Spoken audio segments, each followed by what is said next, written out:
And now we're installing the 904106 vent transition kit. This allows you to run two 2-inch pipes up through the old 8-inch roof jack for your fresh air and your exhaust.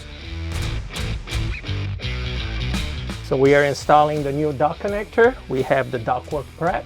This is gonna go in, and after that we're gonna tape everything so we ensure everything is airtight. We remove the restrictor plate so that way we have a full nice opening in the duct connector.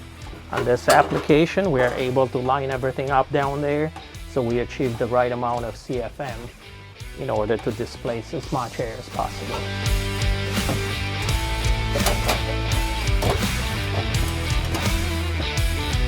Right here we have folding tabs.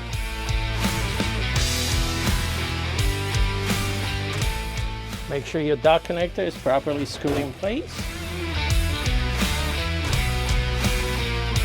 And now we are going to tape, and we are taking our gloves off for that because it's very difficult to tape when you have gloves on. So you always want to use tape rated for heat, so it's the UL approved tape. Don't just use silver tape. If it's not the proper tape, in time it will break down and come off.